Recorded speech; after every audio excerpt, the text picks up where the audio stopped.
할렐루야, 작은 예수교회 이영종 목사입니다.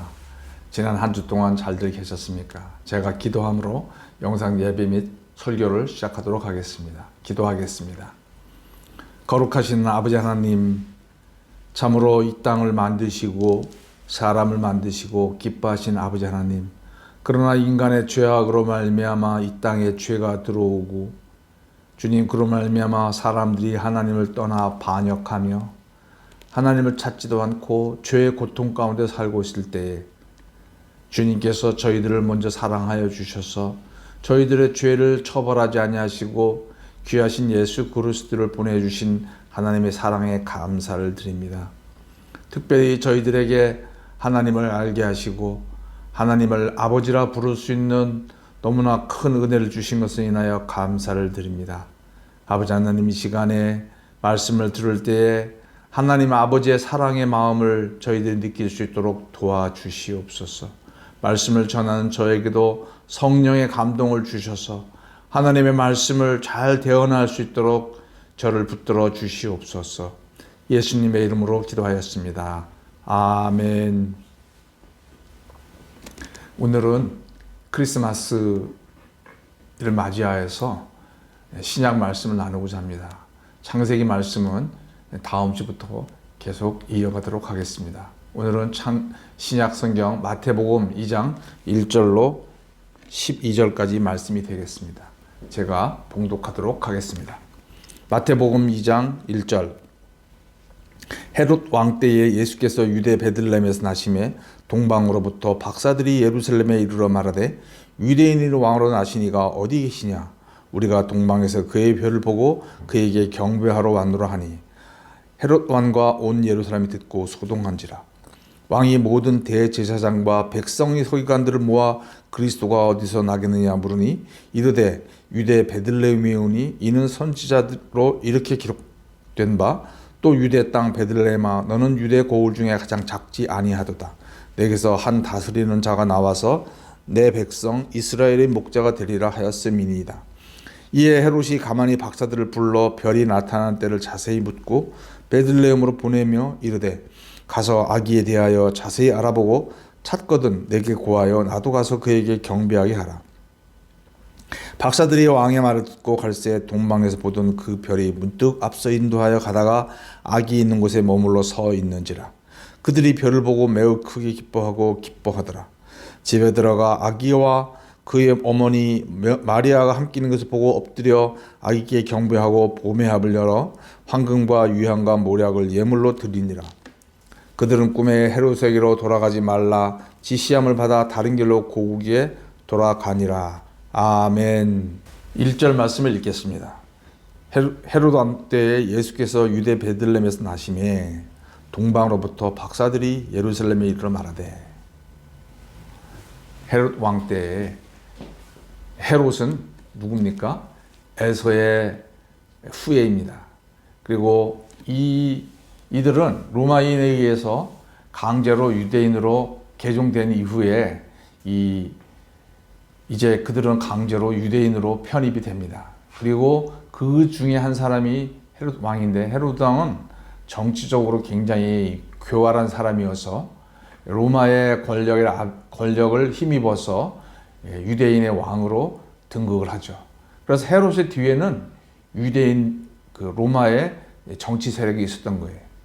그 헤롯 왕 때에 예수님께서 예루살렘에 나셨는데 성경은 예루살렘이 예수님께서 베들레헴에서 나심에 서기관들과 제사장들과 그 다음에 경건한 자들이 예루살렘에 모였다 이렇게 기록하고 있지 않고 동방으로부터 박사들이 예루살렘에 이르렀다.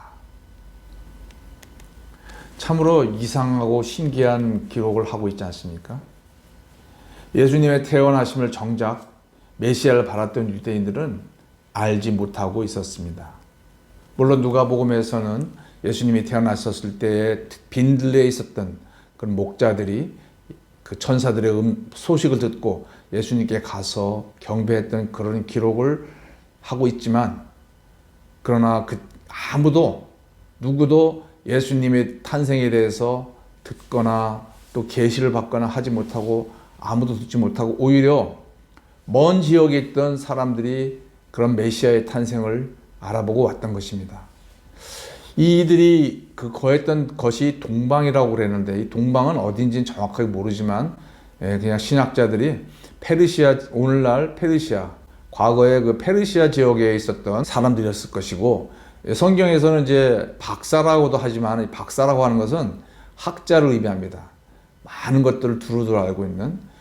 그래서 세상의 이치나 만물의 이치를 탐구하고 그런 이 만물 가운데 움직이는 어떤 그런 그 중심 원리를 이해하려고 하는 애썼던 그런 사람들을 박사라고 표현하기도 하며, 그 고대에 그런 사람들은 일반적으로 하늘의 별들의 움직임을 유심히 관찰하였습니다. 왜냐하면 그런 별들은 하늘의 어떤 그런 조물주의, 창조주의 뜻을 전하는 것이라고 그들은 믿었기 때문입니다. 그리고 그런 것들을 연구하기 위해서는 많은 시간과 또 재물이 필요하였기 때문에 보통 사람들은 그런 것을 할 수가 없었기 때문에 이제 많은 고고학자들은 이들은 점성가이면서도 그 페르시아 지역에 있었던 작은 왕국의 왕들이 아니었을까, 그렇게 추측을 하고 있습니다. 그래서 그들이 그 페르시아 지역에서 이 예루살렘까지 오는 길은 몇 달에 걸쳐서 와야만 합니다.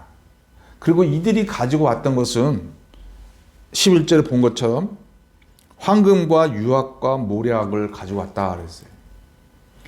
이것은 굉장히 귀한 것들이기 때문에 오는 기간에 만약에 3명의 동방박사들이 사실 뭐 몇 명인지는 정확하게 아니지만 전설로는 3명으로 그렇게 알고 있습니다. 그래서 이 3명의 이 왕 사람들이 그냥 그 예물을 들고 왔을 때 그들만 왔으면 필시 중간에 도적들이나 강도들에 의해서 다 빼앗겼을 것입니다. 그래서 또한 그들이 몇 달 동안 오기 위해서는 먹을 것도 필요했죠. 그래서 이들은 그냥 우리가 성경만 보면은 달랑 이 박사 3명이 온 것 같지만, 그러나 이제 고고학적으로 연구를 해봤을 때 많은 신학자들이 생각하기로는 이들은 때를 이루고 왔을 것이다. 왕국이었기 때문에 그 나라의 왕들이었기 때문에 신하들을 데리고 왔을 것이고, 또 종들을 데리고 왔을 것이고, 또 많은 그런 그들이 몇 달 동안 먹을 음식을 가지고 있었기 때문에 낙타와 그런 동물들 데리고 또 군사들도 데리고 왔을 것이다, 이렇게 생각을 하고 있습니다. 그래서 이들이 예루살렘에 들어왔을 때는 그 많은 사람들이 있는 데서 그냥 몇 명이 왔으면 누가 눈치를 챘겠습니까?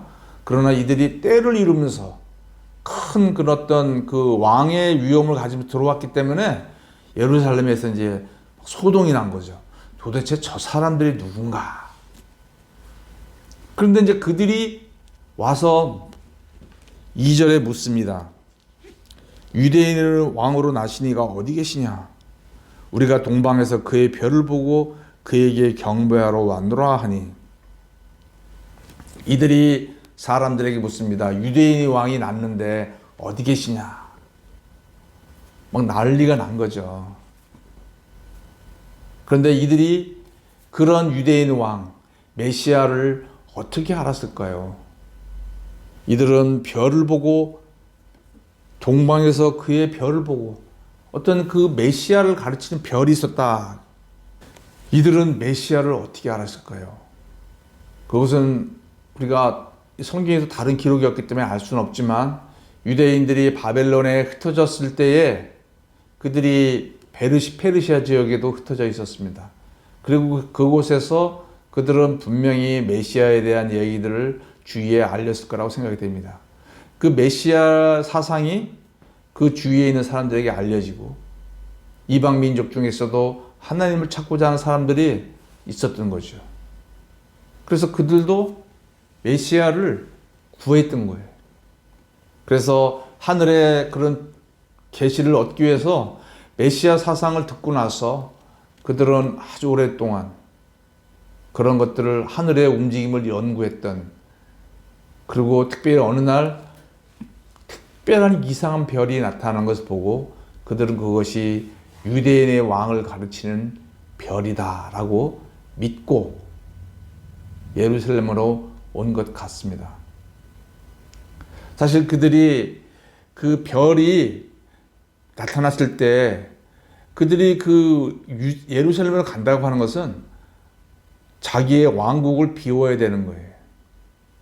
그리고 많은 돈과 또 많은 에너지를 써야, 그 자기의 모든 것, 많은 재산을 탕진하고 가야만 하는, 그리고 잘못하면 나라까지도 잃어버릴 수도 있는, 사실 그 굉장히 위험한 여행이었음에도 불구하고 그들은 그 별이 유대인의 왕을 나타내는 메시아의 탄생을 보여주는 별이라고 믿고 왔던 것입니다.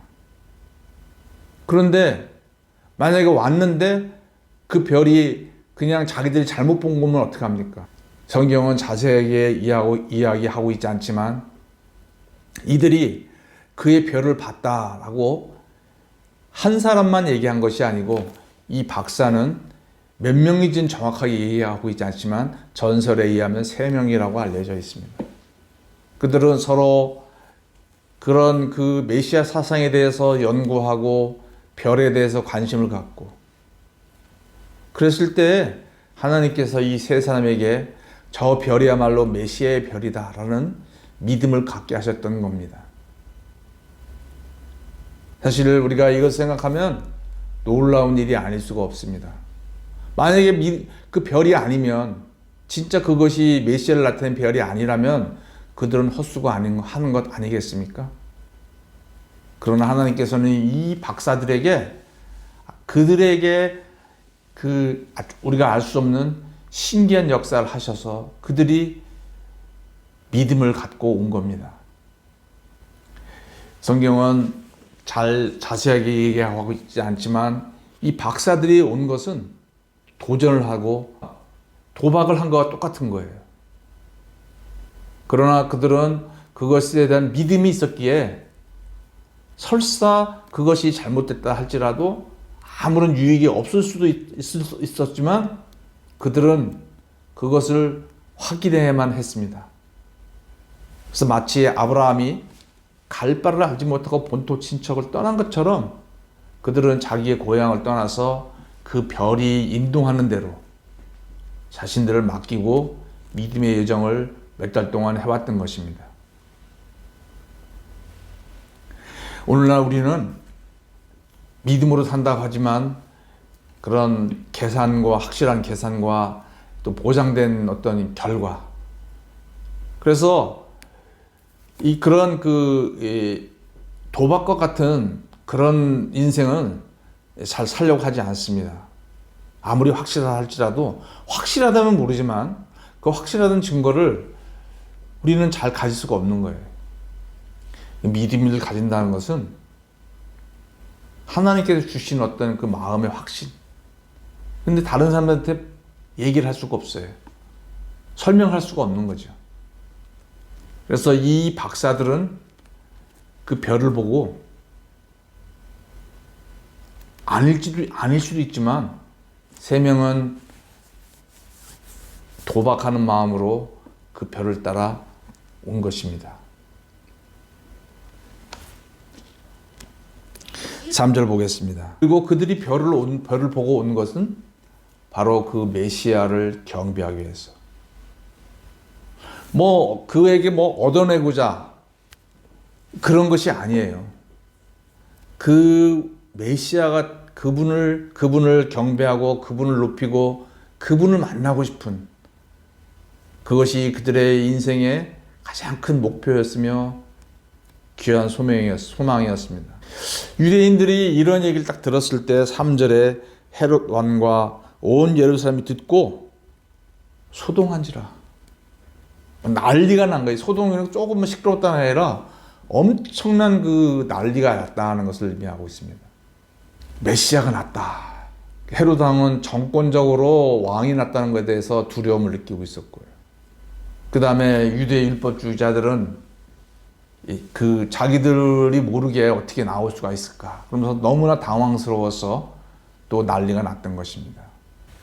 우리가 신구약 중간사라고 있습니다. 말라기 이후에 400년 동안 이스라엘에는 하나님으로부터 계시나 선지자가 또는 예언자가 아무도 없었습니다.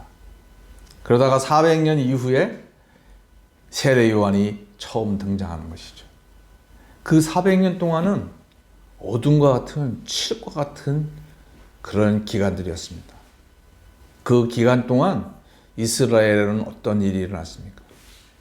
이스라엘은 나라는 망하고 마카비 정권 혁명이라 그래서 그런 로마에 대해서 압제돼서 저항해서 독립정부를 몇 번씩 세우기도 했지만 결국은 로마의 지배하에 들어가서 주권을 잃어버린 그런 나라가 됐고, 그런 그 로마가 세운 어용 왕들들이 정치하는 그런 나라가 됐던 것입니다. 그리고 경제적으로는 빈부격차는 심하여서 예수님이 행하시는 그 기적을 보려고 많은 사람들이 그 빵을 먹으려고 몰려들었던 그런 정도로 경제적으로는 빈부격차가 매우 심하였고, 복음서에 보면은 도처에 가난과 질병과 그 다음에 성적인 타락이 그 나라에 가득하였던, 그래서 사람들은 그냥 하루하루를 겨우겨우 살아가는 그런 형편들이었습니다. 또 종교적으로는 어땠습니까? 종교적으로는 성전 중심의 신앙을 외치는 그 사두개인들이 있었습니다. 이 사두개인이라고 하는 것은 다윗 시대에 사독이라고 하는 제사장이 있었습니다. 그래서 그때 다윗을 도와서 압살롬에 대한 그런 승리를 하게 하죠. 그래서 이 사독의 제자 후예들이 사두개인으로 됩니다. 그들은 성전 중심의 그런 신앙을 외치고 있었습니다. 그러나 예루살렘에 있던 성전은 헤롯이 그냥 그 유대인들의 마음을 얻기 위해서 자기의 돈을 털어서 만든 하나님이 없는, 성령이 거치지 않는 그런 건물만 덩그러니 있는 성전인 것이에요. 거기에다가 유대인들의 종교 지도자들이 애써 많은 의미를 부여했던 것이죠. 거기에는 하나님도 계시지 않고 성령도 계시지 않고 그런 상황이었습니다. 이것을 알고 있는 사람들은 바리새파였습니다. 그들은 성전은 가짜 성전이라는 것을 알았기 때문에 구약의 오경 말씀 중심과 엄격한 그런 도덕을 강조하는 바리새파이들, 이들은 말씀 하나하나 자꾸에 대해서 의미를 두고 그 자꾸에 대해서 그 성경 자꾸 하나하나에 대해서 의미를 두고 그거 그대로 지키려고 애를 썼던 매우 경건한 그런 사람들이고, 그런 도덕적으로도 타협하지 않는 엄격한 사람들이었습니다. 그런데 이 사두개인들이나 바리새인들은 로마 권력과 타협하면서 또 돈을 좋아하면서 부귀를 추구했던 그런 사람들이었습니다. 종교 지도자들인데 또 일반 사람들하고 다르게 아주 부유하게 사는 그런 사람들이었습니다. 그래서 이 사두개인파와 바리새파, 그 외에 또 어떤 파가 있었냐면 이스라엘의 독립과 사회 정의를 외치면서 과격한 시도를 하는 또 열심 당파가 있었습니다. 그들은 필요하다면 테러도 행하면서 자기들의 어떤 그걸 외쳤던 사람들이죠. 그리고 이제 성경에는, 이 신약 성경에는 나오진 않지만 또 하나의 파가 있었습니다. 그 사람들은 세상과 담쌓고 사막과 동굴에서 신앙생활을 했던 사람이에요. 그래서 성경을 연구하고 번역하고, 그래서 그곳에서 은둔된 생활을 하면서 메시아를 기다렸던 SNF파가 있었습니다. 그런데 이 네 파 모두 종교적인 이 네 가지의 성향을 가진 이 네 파 모두 다 사람들에게 소망을 줄 수가 없었습니다. 메시아 대신 예수님은 종교 지도자들이 생각하는 그런 방법으로 오신 것도 아니고, 정치 지도자들이 생각하는 그런 방법으로 오신 것이 아니고, 아주 낮고 천한 그런 모습으로 오셨습니다. 그랬는데 하나님은 하늘의 별로서 사람들에게 보여주셨습니다. 알 사람만 아는 거예요. 그 알 사람은 무엇입니까? 정말 하나님을 간절히 구하는 사람들, 메시아를 간절히 구하는 사람들.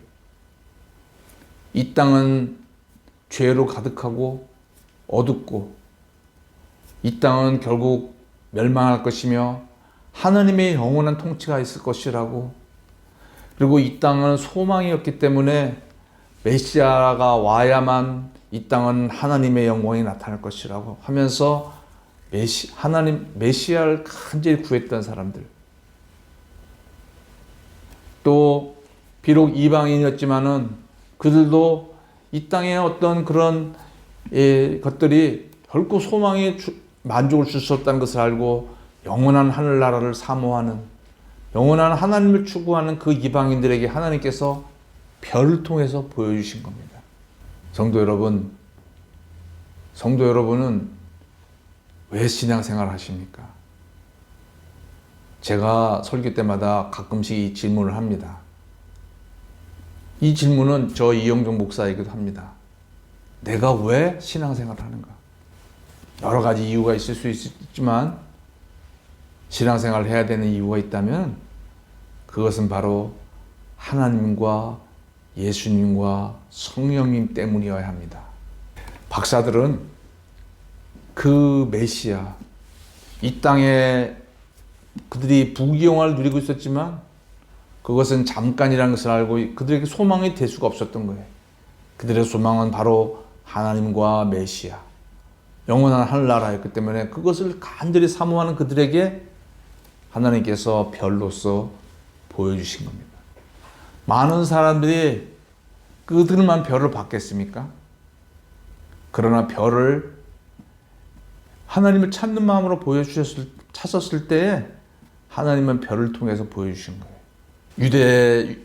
유대에 있는 예루살렘에 있는 많은 종교와 정치 지도자들과 성경의 학자들이 있었지만 그들은 예수님의 탄생을 알 수가 없었습니다. 하나님은 사람의 중심을 보시는 하나님이라고 그랬습니다. 우리가 비록 성경 지식도 없고 또 내가 여러 가지 지식적으로 부족하고 연약하여도 하나님은 우리의 중심을 보십니다. 내가 하나님을 간절히 찾고자 하는 마음으로 하나님을 구한다면 하나님은 사람들이 하찮게 보이는 그것을 통해서도 하나님의 뜻을 분명히 보이시는 줄 압니다. 성도 여러분, 우리가 오늘날 얼마나 어려운 시대에 살고 있습니까? 왜 하나님이 우리에게 이런 흑암과 같은 어두움을 허락하셨을까요? 우리는 오늘도 그런 코로나, 오미크론의 그런 공포 가운데 또 그로 인해서 오는 여러 가지 어려움들과 불편함 가운데 살아가고 있습니다. 그리고 미래에 대해서도 계속 암울한 얘기만 들립니다. 왜 하나님은 우리들에게 이런 어두움을 허락하셨을까요? 그 어두움을 주신 것은 하나님을 찾도록 하기 위해서 우리에게 어둠을 주신 거라고 저는 믿습니다. 성도 여러분, 물론 이 어려움이 해결되고 이 코로나가 해결되고 그래서 일상으로 돌아가기를 원하는 마음이 있지만 그러나 하나님이 더 원하시는 것은 빛 대신 예수님, 별이 별로서 온 세상에 빛나는 그 예수님을 찾으라고 하나님은 이런 어려움을 주신 줄로 압니다. 이 성탄절을 맞이하여서 성도 여러분, 우리가 성탄절 세상에서 누리는 어떤 그런 것들 관심 갖지 마시고 정말로 진실로 하나님을 간절히 찾는, 그리고 별 대신 빛 대신 예수 그리스도를 간절히 찾고 성령께 나아가는 그런 성도님이 되시길 바랍니다. 12절 말씀은 우리에게 많은 것들을 줍니다. 12절 읽겠습니다. 그들은 꿈에 헤롯에게로 돌아가지 말라 지시함을 받아 다른 길로 고국에 돌아가니라. 이들이 예수님을 만나기 전까지는 별을 따라서 움직여야만 했습니다. 그러나 예수님을 만난 이후에는 하나님께서 그 박사들 4명 가운데 역사하셔서 그들에게 음성을 들려주시고 가르쳐 주시고 인도해 주시는 그런 놀라운 역사를 기록하고 있습니다. 누구나 하나님을 다양한 방법으로 발견할 수 있지만 하나님께서는 이 박사들이 예수님을 만난 이후에는 그들 개인적으로 역사하시는 것을 볼 수가 있습니다. 성도 여러분들은 개인적으로 하나님의 음성을 듣고 계십니까? 듣지 못하고 계시다면은 우리는 내가 정말 진정으로 예수님을 만났나 고민을 하셔야 될 줄로 압니다. 기도하겠습니다. 아버지 하나님, 이 어두운 코로나 시대에 저희들 이것을 벗어나기를 원하지만 그러나 주님께서 그 말라기 이후 400년 동안 그 어두운 가운데 말씀도 주지 아니하시고 계시도 주지 아니하셨던 그 시대에, 그러나 주님을 간절히 찾고자 하는 사람들한테는 별을 통하여 또 천사를 통하여 보여주셨던 것을 기억을 합니다. 메시아가 태어났지만 너무나 적은 사람만 그 메시아를 알아봤던 그 2000년 전의 역사를 기억하면서 주님, 오늘날도 저희들 기독교가 있지만 정말 하나님을 간절히 찾는 사람이 얼마나 되는지 제가 알 수가 없습니다. 이 설교를 들으신 분들은 모두 다 이 박사들과 같이 늘 하나님을 구하며 하나님의 역사를 찾는, 그리고 마침내 하나님의 인도를 받는 그런 성도님이 될 수 있도록 주님 도와주시옵소서. 주님께 감사드리며 예수님의 이름으로 기도하였습니다. 아멘.